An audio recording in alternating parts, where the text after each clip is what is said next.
사실 제가 짧게 좀 준비를 한 말씀은 크리스마스 메시지라는 제목으로 이 크리스마스 주제를 가지고 오늘 두 번째 말씀을 준비하였던 것인데요. 먼저 우리는 성탄의 의미에 대해서 오늘 우리 사랑하는 자녀들이 이걸 풀 버전으로 여러분 보셨더라면 더 사실은 우리가 가슴 벅찬 감동을 현장에서 맛보면서 함께 나누었을 텐데, 그러진 않더라도 오늘 우리가 이 성탄 축하 발표회 자체가 이 성탄의 주인공 되신 예수님을 향해서 드려지는 그러한 아름다운 몸짓들, 우리 자녀들에게 주신 이 모든 달란트를 총동원해서 나누는 것이었으니만큼 오늘 이 축하 발표, 이 아름다운 잔치의 주인공 되신 예수님이 이 땅에 오신 의미를 우리가 되새기는 것이 오늘 이 저녁에 가장 중요한 핵심이겠죠. 자, 그럴 때 성경은 오늘 요한복음에서는 특히나 예수님의 탄생, 그 위대한 탄생, 거룩한 탄생, 이 성탄의 의미를 빛의 이미지로 보여줍니다. 몇 구절이 있는데 우리 두 구절 같이 한번 읽어볼까요? 빛이 어둠에 빛이 돼 어둠이 깨닫지 못하더라. 참 빛 곧 세상에 와서 각 사람에게 비추는 빛이 있었나니. 자, 이 두 구절 모두 요한복음이 다른 복음서하고는 좀 다르게 성탄의 사건이 가지고 있는 그 의미를 이렇게 전달해 주는 것이죠. 예수님께서 이 땅에 태어나신 사건은 죄로 어두워진, 지금도 마찬가지죠, 죄로 어두운 이 세상을 환히 비추는 한 줄기 빛과 같은 탄생이라 하는 것을 강조하는 거예요. 여러분, 이 빛이 비추는 사건을 어디서 또 보신 적이 있지 않습니까? 창세기의 첫 장을 열면 바로 나오는 대목, 이 창조의 빛이 바로 그런 거잖아요. 하나님이 이르시되 빛이 있으라 하시니 빛이 있었고. 물론 이것은 자연계, 물리적인 세계에 적용되어지는 빛이겠으나 이제 예수 탄생의 의미를 요한복음은 영적인 빛, 생명을 잃어버려서 죽음에 허덕이는 인생들에게 생명의 빛으로 비추어진 것이 바로 예수님의 탄생이 가지고 있는 의미라, 이렇게 가르쳐주고 있는 것이죠. 자, 여기서 우리는 성탄의 메시지를 이렇게 발견하는 것입니다. 죄로 인하여 하나님과 우리 사이에 좁혀지지 않는 이 거리감. 근데 인간이 아무리 여러분 노력을 해도 종교로, 철학으로, 선행으로, 도덕으로 아무리 노력해도 거룩하신 하나님 앞에 죄인된 인간이 다가설 수가 없는 거예요. 구원은 이루어질 수가 없는 거죠. 근데 이때 하나님께서 가만히 보신 것만이 아니라 하나님께서 직접 찾아오신 거죠. 그래서 하나님께서 이 죄로 어두운 세상에 참빛으로 임하신 사건, 이게 바로 이 성탄의 핵심 메시지예요. 하나님의 임재인 것이죠. 보좌에 앉으신 이가 그들 위에 장막을 치시리니. 이 계시록에 보면 더욱더 친밀한 주님의 임재에 대한 표현을 이렇게 장막을 치시는 것, 이게 뭡니까? 함께 동거하는 거죠. 임마누엘, 하나님이 우리와 함께 계시다 하는 그 의미 그대로 이제 먼데 계신 하나님이 아니고 가까이, 너무나 가까이, 어느 정도 가까이요? 우리의 인간과 똑같이 되신 그 주님의 방문 임재가 바로 성탄의 아주 중요한 메시지예요.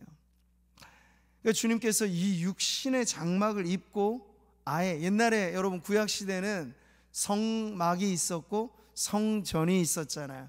어떤 특별한 구조물에 하나님의 임재가 약속되어서 예배를 드릴 때 그러한 어떤 임재를 경험하게 되었던 것인데, 이것이 예수님의 탄생으로 인하여서는 어떻게 바뀌어지느냐? 눈에 보이는 장막, 눈에 보이는 성전, 이런 개념이 아니라 아예 주님, 성전된 주님이 이 땅에 오심으로써 이제 주님과 우리 사이에 어떤 물리적인 공간의 제약이 없이, 할렐루야, 물리적인 공간의 제약이 없이 우리가 주님의 임재를 경험할 수 있게 되었다는 것이에요. 구약 시대 방식으로 말하자면 하나님의 백성들이 직접 성전에 찾아와야만 만남이 가능했어요. 근데 신약으로 넘어오니 성탄의 구주께서 그 방식을 어떻게 바꾸셨냐면 주님이 아예 우리에게 찾아오신 거예요. 예수를 믿는 자, 영접하는 자, 곧 그 이름을 믿는 자에게 하나님의 자녀가 되는 권세를 주심으로써 주님과 동거하는 그런 은혜를 예수 믿는 모든 성도들이 각각 누리게 하고, 그게 교회라고 하는 공동체로 모일 때는 그 교회에 속한 모든 성도들이 함께 맛보게 하셨다는 거죠. 근데 여러분, 방식에 있어서 획기적인 엄청난 차이인 겁니다. 우리가 가야만 만날 수 있었던 하나님이 이제는 우리에게 찾아오셔서 믿음으로 주님을 영접하기만 하면 어느 곳, 어느 시간, 어떤 자리 있든지 간에 그 성탄의 주인공 되신 예수 그리스도의 임재를 경험할 수 있게 되었다. 이것이 성탄이 우리에게 가져다주는 놀라운 복음이 되는 것입니다. 고린도후서에 나와 있는 이 말씀 같이 한번 읽어볼까요? 만일 땅에 있는 우리의 장막집이 무너지면 하나님께서 지으신 집 곧 손으로 지은 것이 아니요 하늘에 있는 영원한 집이 우리에게 있는 줄 아느니라. 여기 대조가 되어져 있는 건 뭔가요? 이 땅에 있는 장막집, 그리고 하늘에 있는 영원한 집. 이건 바울이 이 고린도 후서에서는 우리의 육신과 대조되는 부활의 몸을 딱 비교해서 보여주는 표현이에요. 자, 그런데 보세요. 예수님께서 우리에게 오셔서 죄로 죽을 우리를 구원해 주시기 위해서 주님이 선택하신 방법은 뭔가요?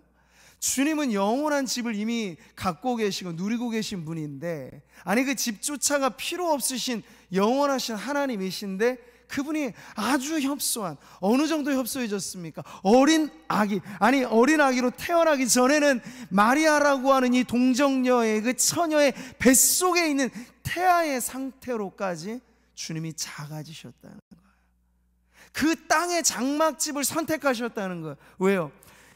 우리와 같이 이 몸의 약함, 그래서 질병과 죽음의 고통에 매여 사는 인생들에게 영원한 집을 선물로 주시고자 주님은 취하지 않으셔도 될 이 장막집을 선택하셔서 이 땅에 태어나신 사건, 그것이 바로 성탄의 사건입니다.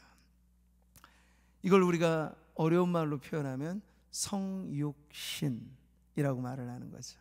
오늘 본문에 나와 있는 말씀이 그래요. 우리 같이 한번 읽어볼까요? 말씀이 육신이 되어 우리 가운데 거하시매. 네, 여기 말씀, 로고스라고 불려지는 이 영원한 말씀, 이것은 그리스도의 선재하는 신성과 영원성을 나타냅니다. 근데 여러분, 이 말씀이 어떻게 됐다고요? 육신이 되었어요. 육신은 무엇입니까? 인성을 의미하죠. 그리고 육신이라고 하는 그 표현 안에는 제약되는 모든 것들이 다 들어있는 거예요.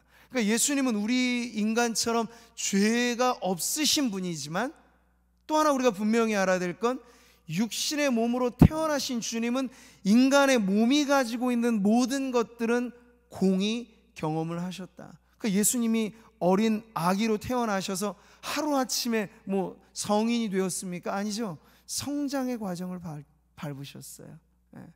그러니까 무슨 어디 설화에서나 나올 법한, 알에서 깨고 나왔는데 완전히 완전체로 태어난, 이러한 신화적인 이야기하고는 차원이 다른 거죠. 완전한 사람이 되셨어요. 완전. 그 주님이 바로 이 말씀이 육신이 되신 사건이 바로 성탄의 가장 중요한 내용이라고 하는 것이죠. 사실 여러분, 이 두 가지는 공존이 불가능한 것입니다. 어떻게 영원성과 이 유한성이 공존할 수 있겠습니까? 신성과 인성이 어떻게 공존할 수가 있겠어요? 뭐 그리스 신화 이런 데 보면 반인 반수 혹은 반인 반신, 이런 애매한 개념들은 있어요. 반쪽짜리 신, 반쪽짜리 인간. 근데 예수님은 달라요. 완전한 하나님이 완전한 사람이 되셨다는 얘기죠. 여러분, 그러니 오늘 이 성탄이 가지고 있는 의미, 성육신의 신비는 그야말로 그리스도가 하나님의 능력이고 하나님의 지혜라고 하는 이 말씀 그대로를 입증해 주는 사건인 거예요. 성육신, 오늘 우리가 두 번째로 살펴본 크리스마스의 내용은 바로 그 성육신이라고 하는 단어로 딱 정리가 되죠. 성육신은 그리스도의 낮아지심, 자기를 비워내시는 비하의 시작입니다. 이것이 죽으심으로 사실 절정에 이르게 되죠. 빌립보서에 보면 가장 오래된 예수 그리스도에 대한 찬가가 이 성육신의 신비, 그 낮아지심의 의미를 이렇게 노래하고 있어요. 여러분 같이 한번 읽어볼까요? 그는 근본 하나님의 본체시나 하나님과 동등됨을 취할 것으로 여기지 아니하시고 오히려 자기를 비워 종의 형체를 가지사 사람들과 같이 되셨고 사람의 모양으로 나타나사 자기를 낮추시고 죽기까지 복종하셨으니 곧 십자가에 죽으심이라. 자, 여러분, 이 오래된 이 찬송시는 성탄의 메시지를 우리들에게 잘 전해주고 있는 거죠. 우리는 성탄을 맞이할 때마다 화려한 불빛 속에, 그리고 아름다운 우리 안에 이 잔치를 벌이며 그 기쁨과 즐거움을 만끽합니다. 근데 이것마저도 주님이 우리에게 주신 선물이죠. 근데 이 선물을 제공해 주시기 위해서 정작 성탄의 주인공이신 예수님은 어떻게 되셨다고요? 가장 낮아지신 거예요. 어느 정도를 비워내셔야 하나님이 사람이 되겠습니까? 우리가 짐승이 되는 것과도 비교할 수 없잖아요. 그래봤자 피조물과 피조물의 차이인데 창조주가 피조물이 된다. 어느 정도 비워내야 이게 가능하단 말이에요, 여러분. 그러니까 그리스도의 자기 비하, 자기 비움이라고 하는 건 인간의 상상을 뛰어넘는 이야기인 것입니다. 여러분, 그런데 이 자기 비움이 있었기 때문에 오늘 저와 여러분이 어려운 상황이 있습니다만 그래도 아이들의 이 아름다운 몸짓과 보면서 우리가 어깨춤이 이렇게 들썩거리게 되면서 우리만의 기쁨이 맛보아지게 된 이것은 바로 주님이 2000년 전에 자기를 비워 낮아지셔서 말씀, 영원하신 하나님이 인간이 되신 사건이 있었기 때문에 가능해진 것입니다. 왕자가 된 거지의 이야기를 여러분 아실 거예요. 근데 그게 가능한 건 거지가 된 왕자가 있었기 때문이죠. 이 교환이 바로 이 성육신의 의미예요. 근본 하나님이신 그분이 인간이 되시고 죄로 죽을 수밖에 없는 우리 인간을 하나님의 자녀, 곧 하나님의 왕 되신 하나님의 왕자들로, 공주들로 이렇게 우리를 삼아주셨다는 이 위대한 교환이 바로 성육신의 의미 안에 담겨져 있는 복음인 것이죠. 성탄이 찬란한 복음의 메시지로 우리가 오늘 이 저녁 우리의 마음을 모았으면 좋겠습니다. 말씀이 육신이 되어 우리 가운데 거하심에 우리가 그의 영광을 보니 아버지의 독생자의 영광이요 은혜와 진리가 충만하더라.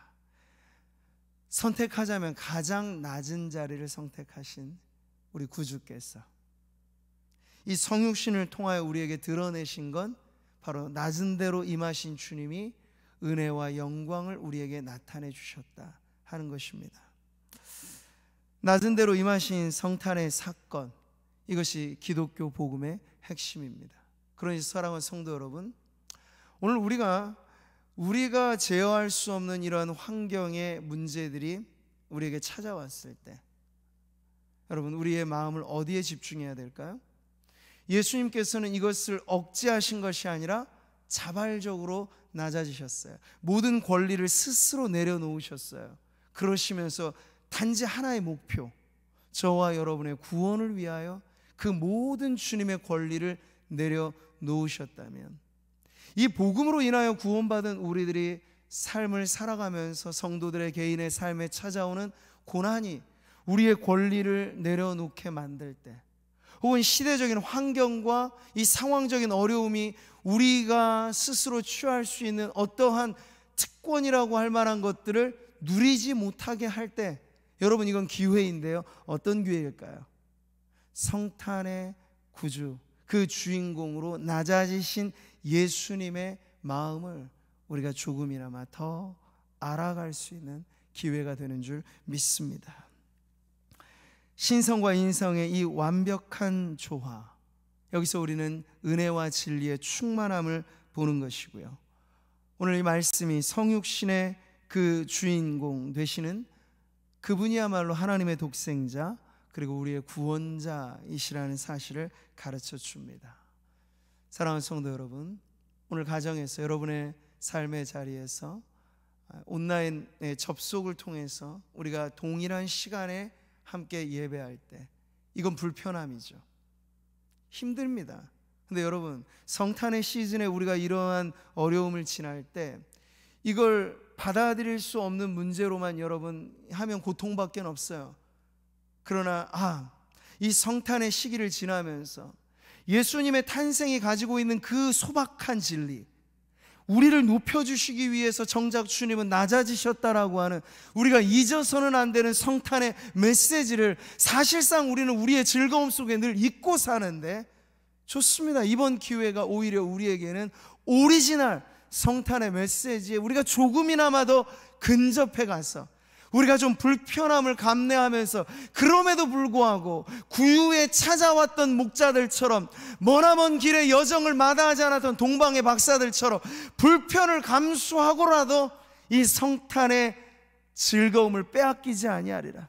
가정에서, 여러분의 개인의 자리에서 성탄의 등불이 우리의 영혼에서부터 불밝혀질 수 있도록 여러분 믿음을 바짝 동요매시고, 이 주변의 환경에 빼앗기지 마시며, 여러분의 기쁨은 우리 안에 거하시는, 마치 우리에게 장막을 펼쳐두고 우리와 동거하시기로 작정하셔서 이 땅에 오신 예수 그리스도가 지금도 성령으로 말미암아 우리와 함께 하시는 줄 믿으시기 바랍니다.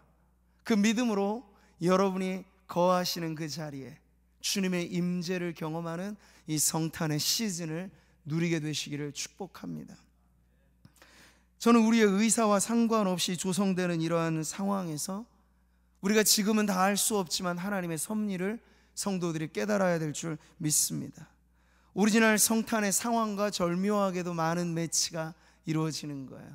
화려함은 없고 대신에 소박함이 있는, 근데 그것이야말로 여러분 성탄의 가장 근본된 메시지라고 하는 걸 우리가 이번 기회에 다시 한번 맞이하면서, 우리가 찬송으로는 고요하고 거룩한 밤을 말하지만 세상의 문화는 이미 떠들썩한 그들만의 잔치가 돼서 고요함도 없고 거룩함도 잃어버린 이 시대의 성탄에 우리 성도들이 거룩하게 저항하면서, 여러분이 가정과 개인의 그 삶의 자리에서 이제는 우리에게 오셨듯 우리도 마음을 다하여 주님께 가리라 결단하며 낮고 낮은 그 자리에 임하신 주님의 마음 우리도 본받아 지금 우리가 걸어가는, 함께 짊어지는 이 고통의 이 분량이 우리의 모든 고통을 짊어지신 예수 그리스도의 고난에 비하면 아무것도 아니라고 하는 그 믿음을 가지고, 오히려 이때 세상이 누리지 못하는 기쁨과 세상이 고백하지 못하는 감사가 우리 성도들 안에는 넘쳐나기를 바랍니다.